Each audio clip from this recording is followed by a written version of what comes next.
Hello friend, कैसे हैं आप? आशा करता हूँ आप लोग स्वस्थ और अच्छे होंगे। पिछली क्लास में जो पढ़े हैं हम लोगों ने, वो समझ भी आया होगा।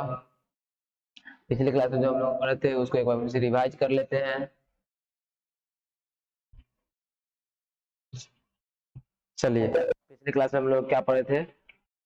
पिछली क्लास में जो हम लोग पढ़े थे वस्तु विनिमय प्रणाली के बारे में। पिछली क्लास में credit and currency and credit के बारे में पढ़े थे। करेंसी एंड क्रेडिट, उसमें हम लोगों ने क्या पढ़ा था? मुद्रा की आवश्यकता क्यों पड़ी है, मुद्रा की आवश्यकता क्यों पड़ी। पिछले क्लास में ये सब हम लोग पढ़ चुके थे। मुद्रा की आवश्यकता क्यों पड़ी? वस्तु विनिमय प्रणाली, इसके अंदर हम लोग पढ़ी थी क्या? वस्तु विनिमय प्रणाली, वस्तु विनिमय प्रणाली, वस्तु विनिमय प्रणाली। इसके अंदर जो हम लोगों ने पढ़ी थी कल, क्या पढ़ी थी? वस्तु विनिमय प्रणाली, वस्तु विनिमय प्रणाली, विनिमय प्रणाली, ये सब हम लोग कल पढ़ चुके थे। वस्तु विनिमय प्रणाली की एक जो अनिवार्य विशेषता बताए थे, क्या बताए थे? एक अनिवार्य विशेषता की थी, आवश्यकता का दोहरा संयोग होना चाहिए। मतलब आवश्यकता का क्या होना चाहिए? दोहरा संयोग है। इसकी एक अनिवार्य विशेषता हम लोग ने बताए थे, क्या बताए थे? आवश्यकता का, आवश्यकता, आवश्यकता का दोहरा संयोग होना चाहिए। क्या होना चाहिए? दोहरा संयोग होना चाहिए। दोहरा संयोग, दोहरा संयोग होना चाहिए। आवश्यकता का दोहरा संयोग होना चाहिए। क्या होना चाहिए? आवश्यकता का दोहरा संयोग होना चाहिए। कल इसके बारे में हम लोग बताए हुए थे। मतलब क्या आवश्यकता का दोहरा संयोग? मतलब कि जैसे कि आप, मतलब कोई व्यक्ति है जो जूता बेच रहा है। क्या बेच रहा है? जूता बेच रहा है। कोई व्यक्ति है क्या? कोई व्यक्ति माने गेहूं बेच रहा है। गेहूं, मतलब गेहूं बेचने वाले को जूता तो चाहिए, लेकिन जूता बेचने वालों का क्या है? गेहूं नहीं चाहिए। जूता बेचने वाले की गेहूं नहीं चाहिए, इसलिए दोनों की इसका, इसको तो आवश्यकता है जूता की, लेकिन इसको, इसको क्या आवश्यकता नहीं है। इसीलिए मतलब ये वस्तु विनिमय प्रणाली यहाँ पे नहीं चलेगी, यहाँ पे नहीं चलेगी। इसकी एक ही समस्या थी, इसकी समस्या पहले जान लेते। इसकी जो समस्या थी, वस्तु विनिमय प्रणाली आवश्यकता का दोहरा संयोग, मतलब दोनों को जरूरत होना चाहिए। वस्तु विनिमय प्रणाली के अंदर किसका? दोनों को जरूरत होना चाहिए। ये सब हम कल पढ़ चुके थे। अब इसका जो समस्या था, इसका दोष क्या था? समस्या, इसका जो समस्या क्या था? इसका समस्या जो था, जैसे मान लो जूता बेचने वाला और कपड़ा बेचने वाला, कल से बता चुके थे। कपड़ा बेचने वाला और गेहूं बेचने वाला, गेहूं बेचने वाला। जैसे कि इसको जूता बेचने वाले को कपड़ा की जरूरत है और कपड़ा बेचने वाले को गेहूं की जरूरत है। लेकिन कपड़ा बेचने वाले को गेहूं की जरूरत है, जूता की जरूरत नहीं है। तो कहाँ से लाएगा? इसके पास है कपड़ा, गेहूं देगा कहाँ से? इसी पर कंट्रोल के लिए, इसी पर जो कंट्रोल के लिए क्या क्या बनाया गया? मुद्रा का सिस्टम लगाया गया। इसी से पर कंट्रोल के लिए क्या सिस्टम लगाया गया? मुद्रा का। मतलब यहाँ पे इसी से पर कंट्रोल के लिए क्या सिस्टम लगाया गया? मुद्रा का सिस्टम लगाया गया। ये सब हम कल पढ़ चुके थे। इसी से पर कंट्रोल के लिए क्या सिस्टम लगाया? मुद्रा का सिस्टम लगाया गया। मुद्रा, मुद्रा, मुद्रा रहेगा। मुद्रा, अगर मुद्रा रहेगा, अगर गेहूं बेचने वाला गेहूं बेचने मुद्रा से मतलब कपड़ा बेचेगा या फिर गेहूं बेचेगा या फिर जूता, तो जाएगा जूता बेचने वाला जाएगा इसे मुद्रा से जूता ले लेगा। जूता बेचना जाएगा इससे कपड़ा, अति पैसा से मुद्रा से क्या ले लेगा? ये गेहूं ले लेगा। इसीलिए मुद्रा बनाया गया। अब इसके बाद करेंसी एक्सचेंज कल पढ़े हुए थे। करेंसी एक्सचेंज, करेंसी एक्सचेंज में मुद्रा विनिमय का क्या है? एक माध्यम है, लेन देन का माध्यम है। करेंसी एक्सचेंज मतलब मुद्रा विनिमय जो क्या है? मुद्रा माध्यम है। मुद्रा विनिमय क्या है? लेन देन का एक माध्यम। इसके बारे में हम लोग कल पढ़ चुके थे। जैसे कि जैसे कि हम दूसरे देश से पेट्रोल खरीदते हैं, कोई दूसरा देश से हम क्या खरीदते हैं? पेट्रोल, पेट्रोल खरीदते हैं। जैसे कि दूसरा देश से हम क्या खरीदते हैं? कोई पेट्रोल खरीदते हैं। दूसरा देश से हम पेट्रोल खरीदते हैं, पेट्रोल खरीदते हैं। पेट्रोल खरीदते तो उसको हम लोग पैसा जो पे करते हैं अपने करेंसी के हिसाब से नहीं करते, करेंसी को चेंज करके उस कंट्री के हिसाब से जो पैसा होता है, जैसे उसका डॉलर हो रहा है दूसरे कंट्री का, तो हम उसको डॉलर ही पे करते हैं, ना कि अपना रुपया पे करते हैं। अपना रुपया नहीं पे करते, उसके हिसाब से अपने पैसे को क्या करते हैं, चेंज करके उसको पैसा पे करते हैं। यही है मुद्रा विनिमय यानी कि करेंसी एक्सचेंज। ये है, कल इसी कल पढ़ चुके थे सब। आगे हम लोग देख लेते हैं। अब आगे कुछ लेन देन, जो कुछ ऐसे लेन देन है जो बिना, कुछ ऐसे लेन देन है जो बिना पैसा के भी संभव है, जो बिना नगद के भी संभव है, और बिना मुद्रा के भी संभव है। इसको क्या कहते हैं, चेक कहते हैं। इसको क्या कहते हैं, चेक। ये भी हम कल पढ़ चुके थे। बिना नगद, नगद और बिना मुद्रा के भी संभव है, इसे क्या कहते हैं, चेक कहते हैं। इसे क्या कहते हैं, चेक कहते हैं। जैसे कि अकाउंट में, आपके अकाउंट में पैसा भी नहीं है, जैसे कि आपके अकाउंट में भी क्या है, पैसा नहीं है, आपके अकाउंट में पैसा नहीं है, और किसी को चेक काट दिया, बोल दिया उसे 30 दिन बाद वो क्या करे, चेक को, मतलब 30 दिन बाद चेक को बैंक में ले जाए और भजा ले, तो वो 30 दिन के अंदर में आप क्या कीजिए, उसको अपने अकाउंट में पैसा डाल दीजिए, और वो भिजा के पैसा भजा लेगा, भज जाएगा। वही अगर पेटीएम हो तो अकाउंट, अगर पेटीएम ले, अगर तो अकाउंट में पैसा हो तो ही पेटीएम से पैसा निकलेगा। अकाउंट में अगर पैसा हो तो ही पेटीएम से पैसा निकलेगा। लेकिन चेक ऐसा सिस्टम है, आपके अकाउंट में पैसा नहीं भी है तो भी आप उससे काम कर सकते हैं। इसीलिए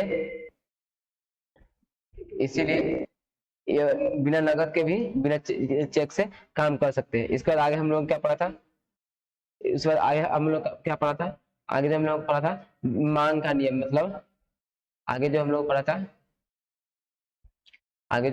क्या पढ़ा था आगे हम लोग, मांग का नियम नहीं, सॉरी, मांग डिपोजिट, डिमांड डिपोजिट। आगे हम लोग पढ़ा था डिमांड डिपोजिट, हम लोग आगे पढ़ा था demand deposit, demand deposit, demand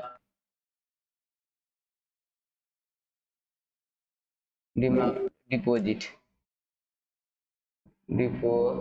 deposit यानी कि डिमांड डिपोजिट यानी मांग जमा।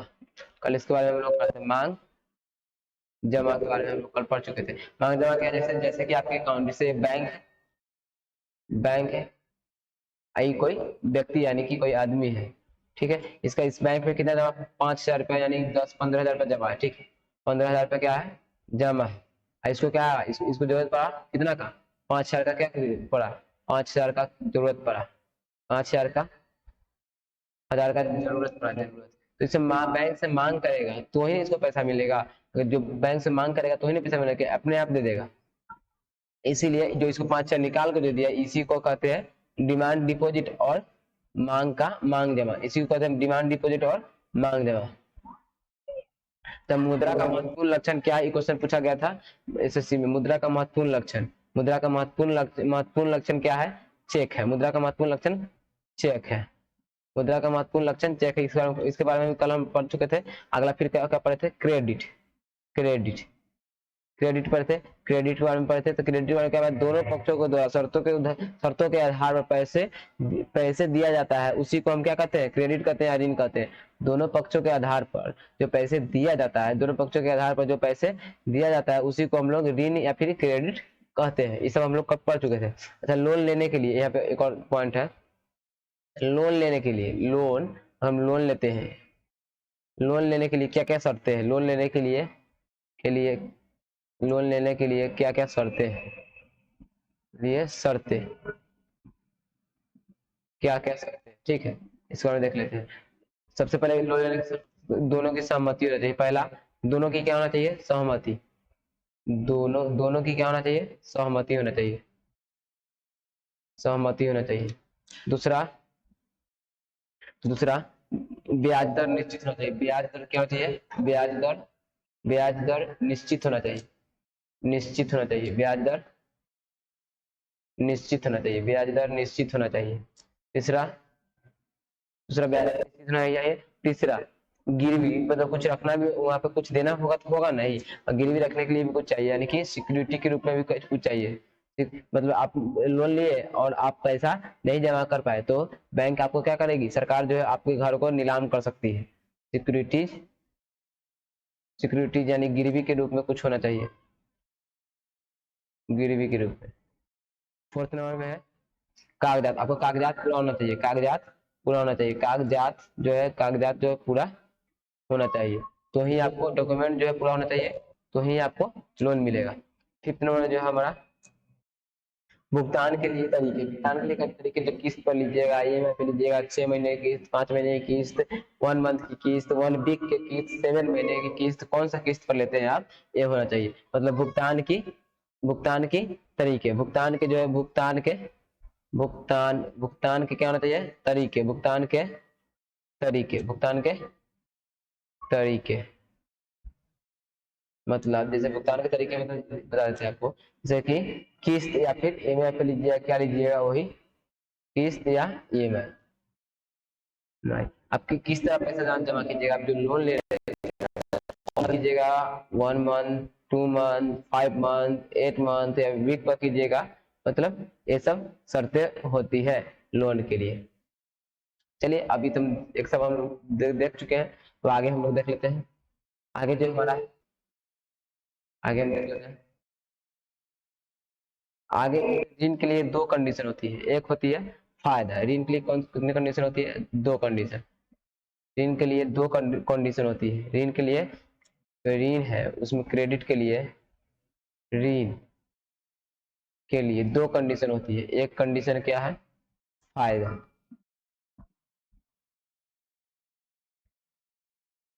कंडीशन होती है, और दूसरा कंडीशन इधर है,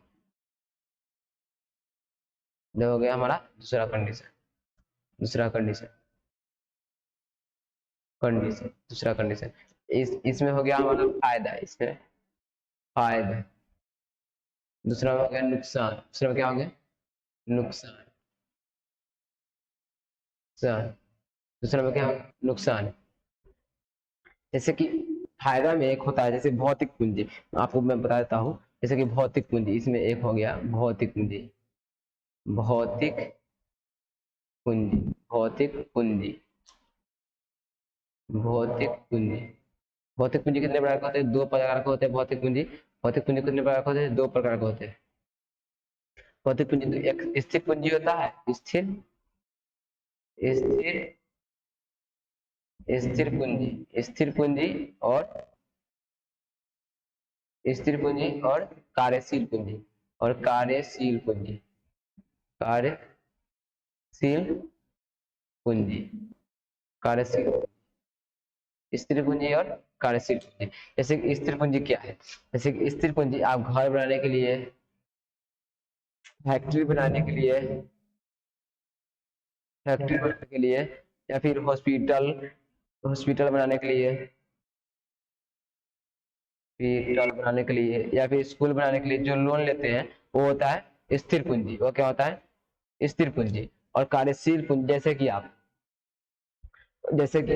फैक्ट्री में जो सामान है, फैक्ट्री में सामान के लिए, जैसे कि आप मतलब फैक्ट्री में जो कच्चा माल है, कच्चा माल खरीदने के लिए, कच्चा माल खरीदने के लिए जो अथी लिए, वो हुआ कार्यशील पूंजी, कच्चा माल। और जैसे कि स्कूल में आप जैसे कि बेंच डेस्क खरीदने के लिए, या फिर बोर्ड जो भी है स्कूल के लिए, हॉस्पिटल में जो दवा खरीदने के लिए, हॉस्पिटल में दवा खरीदने के लिए जो लोन लेते हैं, वो है कार्यशील पूंजी। यानी कि कार्यशील पूंजी में, स्थिर पूंजी में, भौतिक पूंजी में हमेशा क्या होता है, इसमें लाभ होता है, इसमें क्या होता है, लाभ होता है, हमेशा लाभ होता है, यानी कि इसमें फायदा होता है।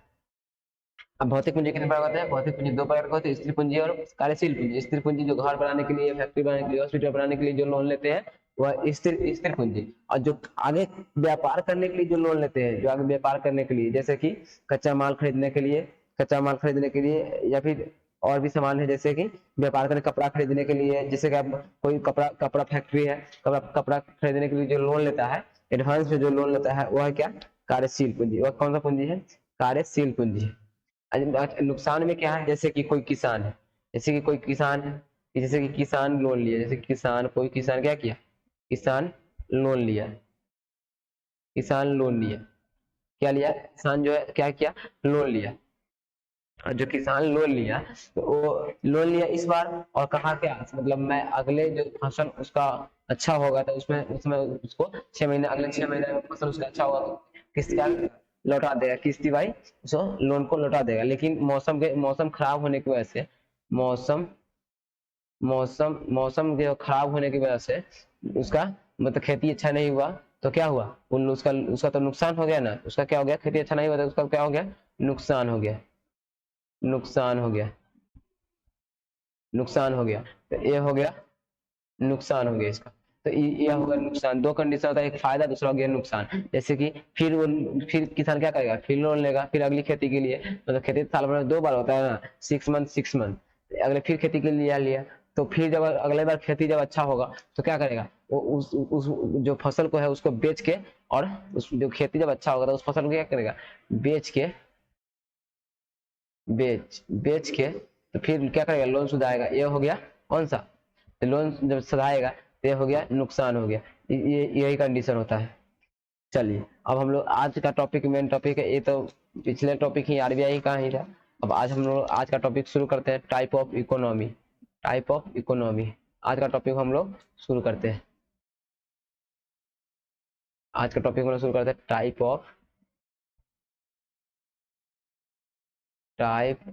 Economy, type of economy, type of economy, type of economy, economy, economy, type economy, type economy, Indian Indian economy, Indian economy,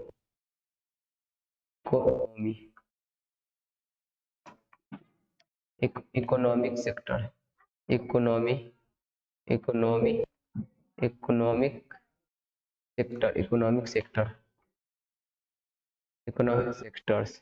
इसका हिंदी जान लीजिए, मतलब अर्थव्यवस्था के प्रकार, अर्थव्यवस्था के, अर्थव्यवस्था, अर्थव्यवस्था के प्रकार, के प्रकार, अर्थव्यवस्था के प्रकार। दूसरा अर्थव्यवस्था, भारतीय अर्थव्यवस्था, भारतीय अर्थव्यवस्था, ये सब हम लोग पढ़ने वाले। अर्थव्यवस्था आगे, अर्थव्यवस्था। तीसरा जो होगा अर्थव्यवस्था के आर्थिक क्षेत्र, अर्थव्यवस्था के, अर्थव्यवस्था, अर्थव्यवस्था के आर्थिक क्षेत्र, के आर्थिक क्षेत्र, आर्थिक क्षेत्र, अर्थव्यवस्था के आर्थिक क्षेत्र। ये सब हम लोग आगे पढ़ने वाले, ये सब हम लोग क्या करने वाले, आगे पढ़ने वाले, ये सब हम लोग आगे पढ़ने वाले हैं। कौन सा, टाइप ऑफ इकोनॉमी, इकोनॉमी के अर्थव्यवस्था के प्रकार, इंडियन इकोनॉमी, भारतीय अर्थव्यवस्था, और इकोनॉमिक सेक्टर यानी कि अर्थव्यवस्था के आर्थिक क्षेत्र, अर्थव्यवस्था के आर्थिक क्षेत्र। सबसे पहले बात करते हैं इकोनॉमी, इकोनॉमी के बारे में, अर्थव्यवस्था के बारे में। इकोनॉमी, इकोनॉमी के बारे में बात करते हैं, यानी कि अर्थव्यवस्था के बारे में बात कर लेते हैं। इकोनॉमी, इकोनॉमी, इकोनॉमी, इकोनॉमी के बारे में बात कर लेते हैं, यानी कि अर्थव्यवस्था के बारे में, अर्थव्यवस्था, अर्थव्यवस्था के बारे में बात कर लेते हैं। अर्थव्यवस्था है क्या, मतलब सरकार के द्वारा, जो सरकार के द्वारा, सरकार, सरकार के द्वारा, सरकार के द्वारा, सरकार के द्वारा नागरिकों को सामाजिक आर्थिक जीवन सुधार का उद्देश्य, सरकार के द्वारा नागरिकों को, नागरिकों, नागरिकों को, नागरिकों को, नागरिकों को सामाजिक, सामाजिक आर्थिक, आर्थिक जीवन सुधार का जो उद्देश्य है, जीवन सुधार का, जीवन सुधार का, सुधार का उद्देश्य, का उद्देश्य, उद्देश्य सरकारों को, सरकार के द्वारा नागरिकों को सामाजिक आर्थिक जीवन सुधार का उद्देश्य है। इसके लिए उद्देश्य वो अर्थव्यवस्था के अंतर्गत आता है। इसके लिए, इसके लिए, इसके लिए, इसके लिए, इसके लिए, इसके लिए, इसके लिए इसके लिए उपलब्ध संसाधनों का नियोजन किया जाता है। धन को केंद्र में रखें, इसके लिए उपलब्ध संसाधनों का उपलब्ध संसाधनों का नियोजन किया है नियोजन किया जाता है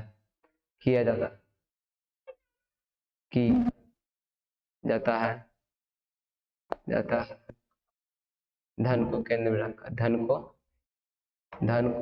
केंद्र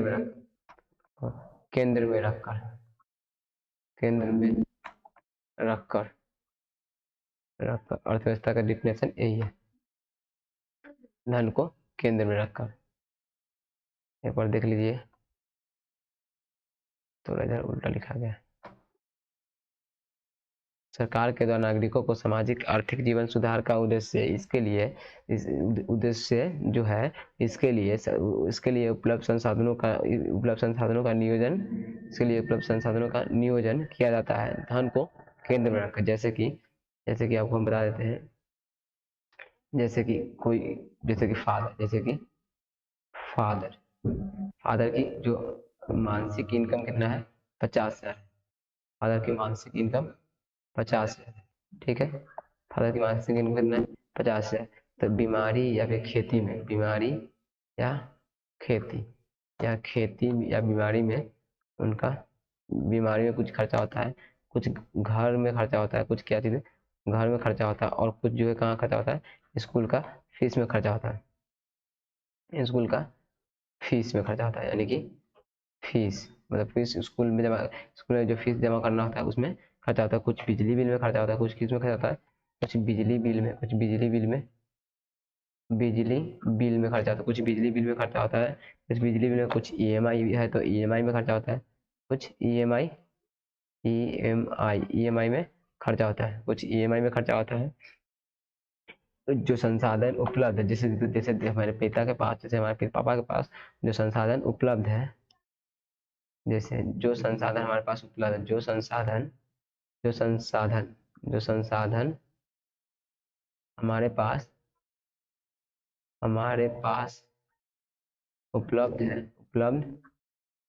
उपलब्ध है, जो संसाधन हमारे पास उपलब्ध है, इसके लिए पहली आवश्यकता क्या है, पैसा है। इसके लिए पहली आवश्यकता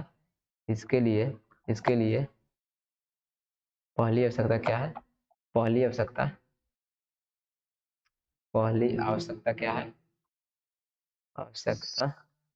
पैसा है। इसके लिए पहली आवश्यकता क्या है, पहली आवश्यकता पैसा है। जैसे कि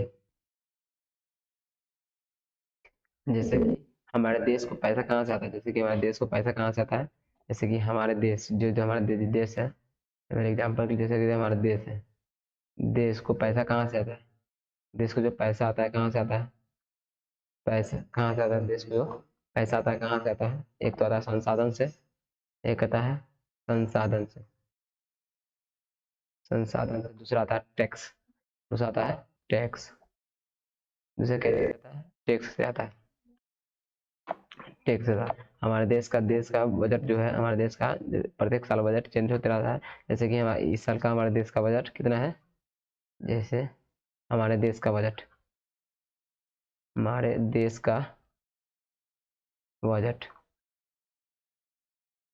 कितना है, जैसे कि हमारे देश का जो बजट है,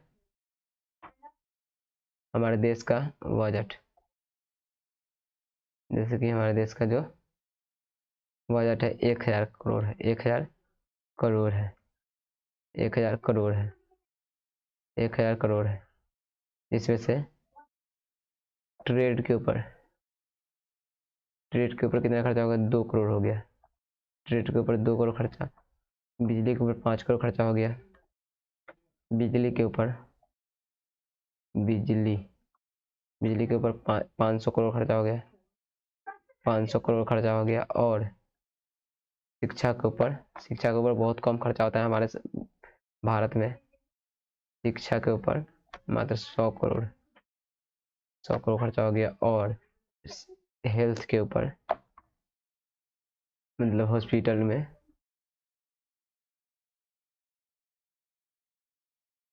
हॉस्पिटल में 100 करोड़ खर्चा हो गया। हेल्थ और शिक्षा पर बहुत कम खर्चा होता है। इसी को केंद्र में रखकर इसी को केंद्र में रखकर मतलब अर्थ का मतलब है धन। सरकार के द्वारा नागरिकों को सामाजिक आर्थिक जीवन सुधार का उद्देश्य है। इसके लिए उपलब्ध संसाधनों का नियोजन किया जाता है धन को केंद्र में रखकर। उपलब्ध संसाधनों का नियोजन किया जाता है धन को केंद्र में रखकर।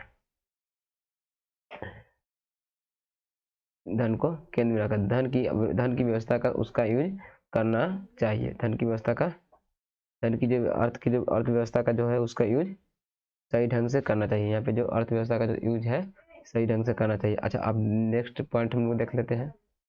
नेक्स्ट पॉइंट जो हमारा है, नेक्स्ट पॉइंट हमारा क्या है, नेक्स्ट पॉइंट जो हमारा देख लेते हैं उसको। नेक्स्ट पॉइंट हमारा है समाजवादी व्यवस्था।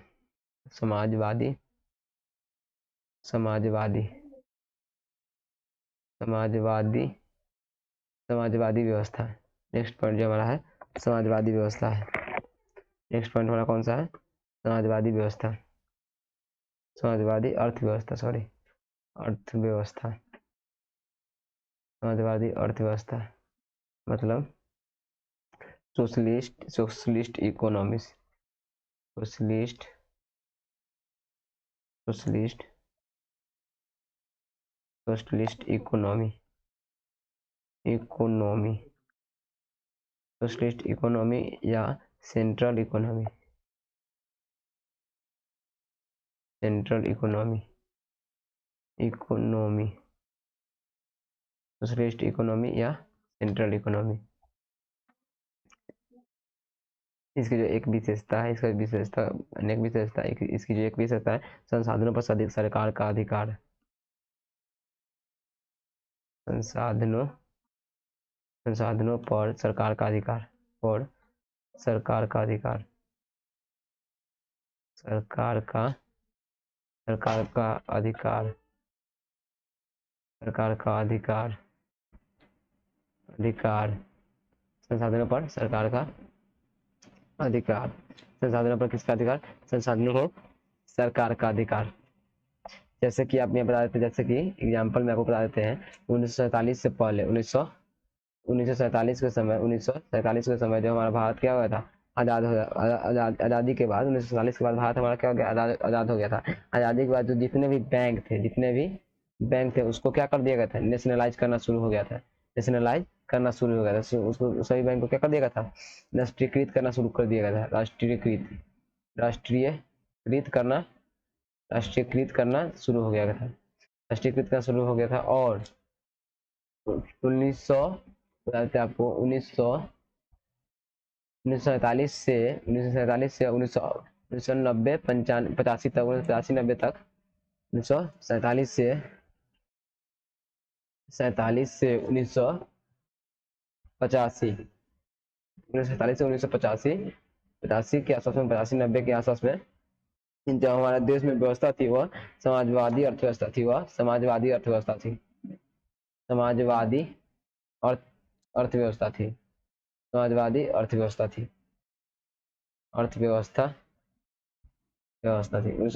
1947 से 1985 90 के आसपास तक है जो हमारे देश में अर्थव्यवस्था थी, समाजवादी अर्थव्यवस्था थी। एक बार फिर से रिवाइज करा देते हैं तो ऊपर से।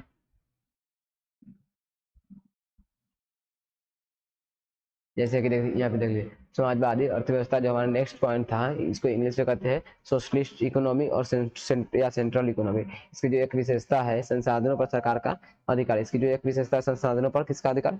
सरकार का अधिकार। सरकार का अधिकार 1947 के बाद जो सब जितने भी बैंक थे 1911 के बाद प्राइवेट बैंक खोला गया था।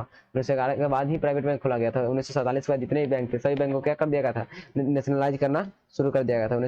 सभी बैंकों को नेशनलाइज करना, राष्ट्रीयकृत करना शुरू कर दिया गया था। 1947 से 1985 तक जो हमारे देश में शासन व्यवस्था थी वो कौन सी व्यवस्था थी? समाजवादी अर्थव्यवस्था थी। 1947 से 1985 तक जो हमारे देश में व्यवस्था थी कौन सी व्यवस्था थी?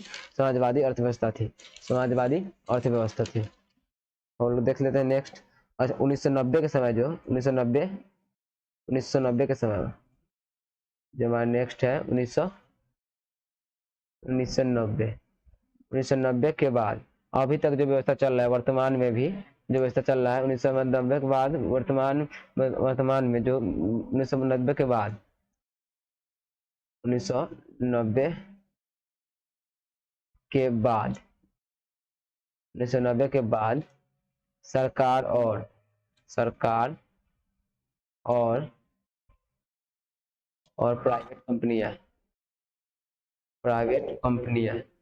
प्राइवेट यानी निजी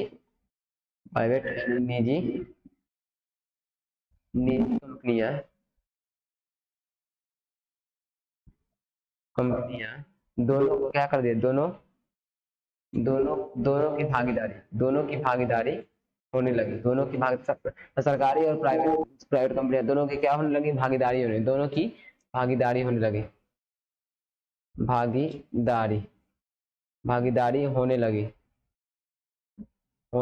दोनों की क्या होने लगी, भागीदारी होने लगी। दोनों की भागीदारी होने लगी यानी कि 1990 से अभी तक जो 1990 1985 1990 ले लीजिए, 1985 1990 से अभी तक जो हमारे देश में व्यवस्था चल रहा है, कौन सा व्यवस्था चल रहा है, मिश्रित अर्थव्यवस्था चल रहा है।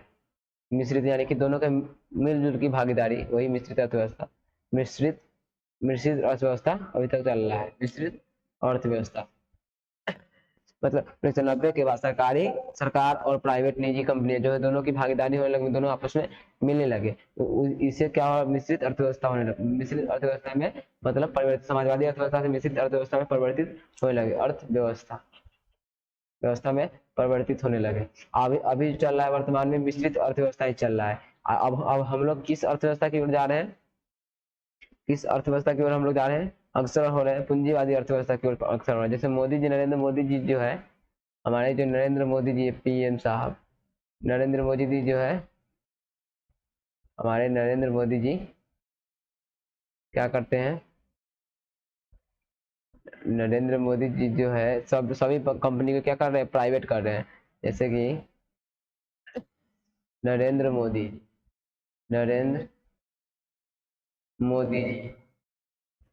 जी सभी कंपनी को क्या कर रहे हैं, प्राइवेट कर रहे हैं। सभी कंपनी जो प्राइवेट कौन सा व्यवस्था करेगी, पूंजीवादी अर्थव्यवस्था। पूंजीवादी भी नहीं है, फिर भी पूंजीवादी अर्थव्यवस्था की ओर हम लोग अग्रसर हो रहे हैं। पूंजीवादी अर्थव्यवस्था की ओर, अर्थव्यवस्था व्यवस्था की ओर और पूंजीवादी अर्थव्यवस्था की ओर, अर्थव्यवस्था की ओर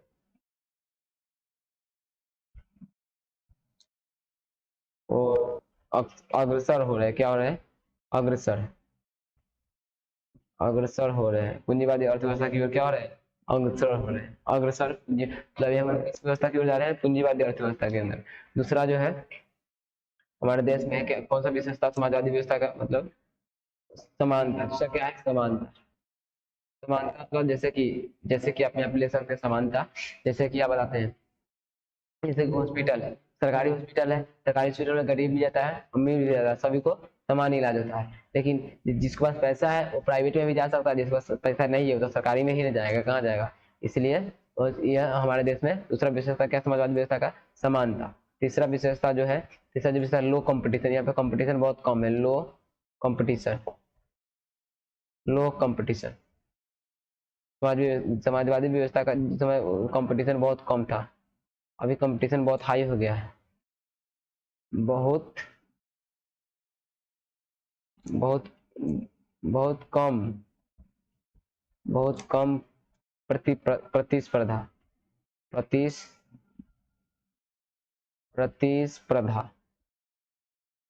बहुत कम प्रतिस्पर्धा अभी हो रहा है।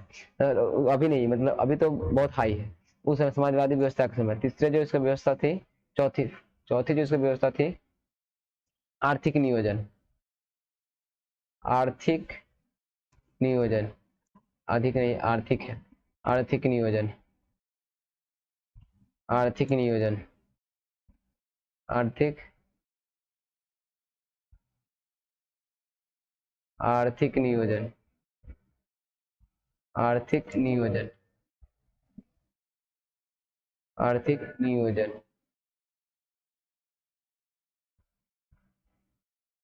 आर्थिक नियोजन मतलब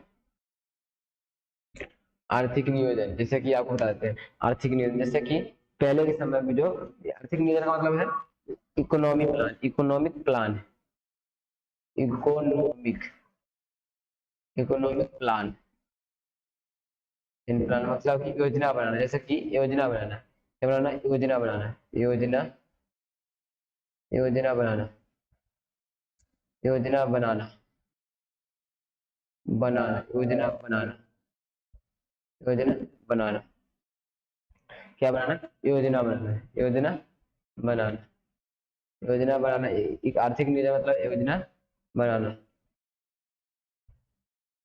योजना बनाना। 1990 के बाद, 1990 के जो बाद सरकार और प्राइवेट निजी कंपनियां जो है दोनों की भागीदारी में, दोनों आपस में मिलने लगे, दोनों की भागीदारी होने लगी। उस समय से अभी तक जो व्यवस्था चल रही है कौन सी है, मिश्रित अर्थव्यवस्था। लेकिन नरेंद्र मोदी जी जो है क्या कर रहे हैं, सभी कंपनियों को क्या कर रहे हैं, प्राइवेट कर रहे हैं। जब सभी कंपनियों को प्राइवेट हो जाएगा तो पूंजी रहेगा तो ही ना सारा काम होगा, पूंजी रहेगा। इसलिए अभी हम किस अर्थव्यवस्था की ओर अग्रसर हो रहे हैं, पूंजीवादी अर्थव्यवस्था। दूसरा जो है समानता, समानता के बारे में आपको पता है, जैसे कि सरकारी हॉस्पिटल है, सरकारी हॉस्पिटल में गरीब अमीर दोनों का इलाज होता है समान रूप से। अगर पैसा है तो पैसा, अगर पैसा आपके पास है, अगर पैसा आपके पास है तो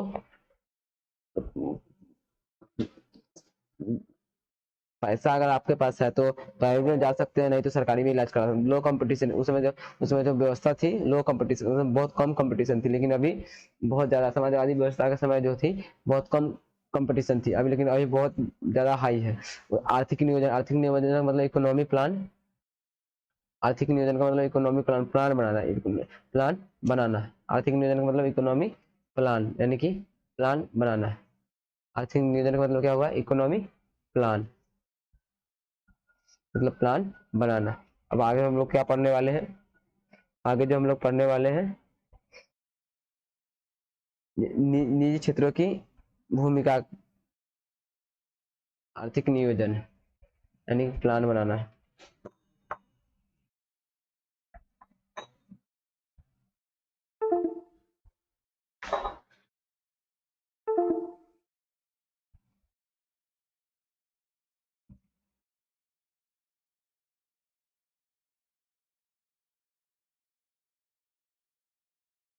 ठीक है, फिर मिलेंगे अगली वीडियो में। जय हिंद, जय भारत।